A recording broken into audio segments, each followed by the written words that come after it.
The OnePlus 5T. Does it still hold up? So the OnePlus 5T has a lot of good things going for it. It has great build, great price, and great specs.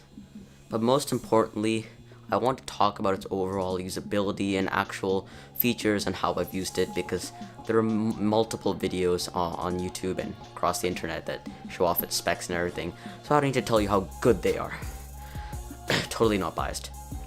Anyway, so first of all, it has a really nice screen. It's really vibrant. It's incredibly large at 6 inches, 1080p AMOLED display, so you have very high contrast.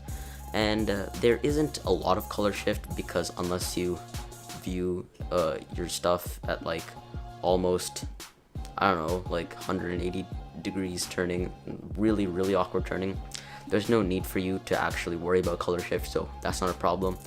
The jelly effect went away, so overall these are really good things. Now on to Android Oreo. Now, in fact, I actually recently switched from my iPhone 6 to the OnePlus 5T, so yeah, I used to be a Apple user.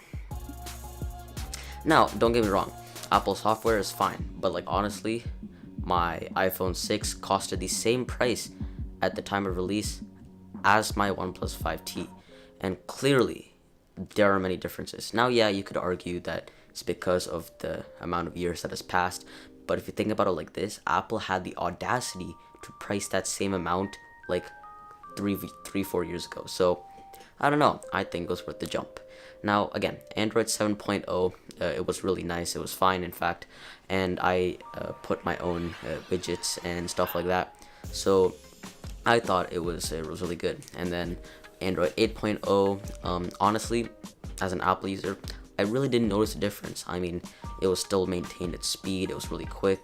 I mean, after that, I watched a tutorial on how you can make the animations and stuff like a lot quicker, but I don't think that was just because of Android 8.0, so I can't tell. So maybe more experienced users of Android will tell you why it's better. Now, I mean, you might be watching saying, okay, if you're like new, why am I going to watch you for Android 8.0? Now, you're right, I'm completely new. I do not know a lot about Android 8.0 Oreo, but I'm just giving you my perspective and my opinions on it. And I think it's actually a pretty good phone. Honestly, when I've watched YouTube videos, especially, it looks really nice. It's extremely thin. Now that's really nice.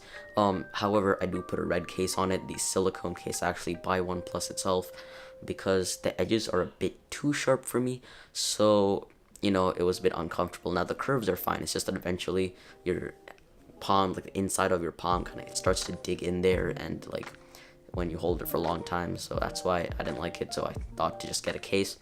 Now, dash charge is great, especially when you go to high school, middle school, whatever school you're in. If you're in elementary school and you're having a phone, well, props to you. So high school, you know, you kind of need battery, because I have a lot of assignments on there. In fact, I do a lot of texting with my friends for assignments, and in fact, I use Google Drive on my phone when I don't bring my laptop to school, so it's actually quite needed that I have battery.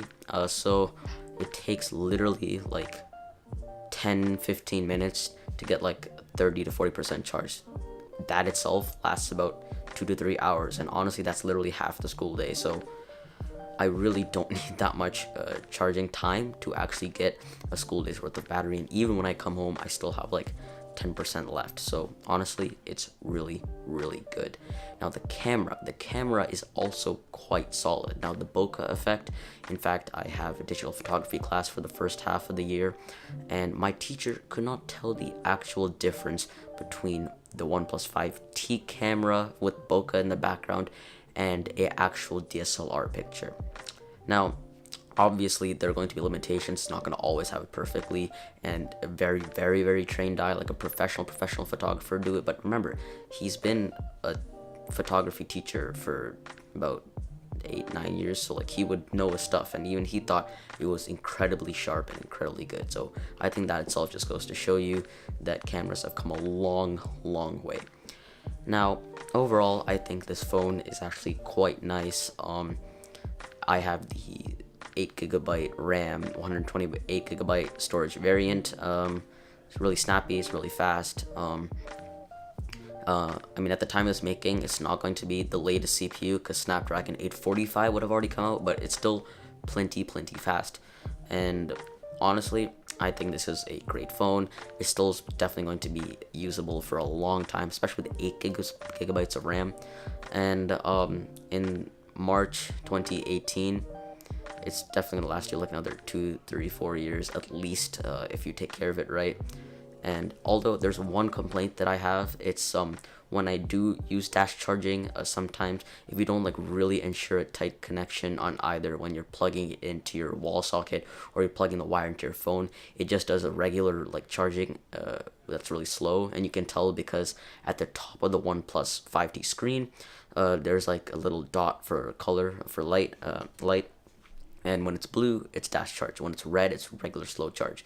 So you have to like really make sure the wire's angle is correct and it charges properly. I don't know if that's just a problem with my wire, because I have a friend who also has the OnePlus 5T.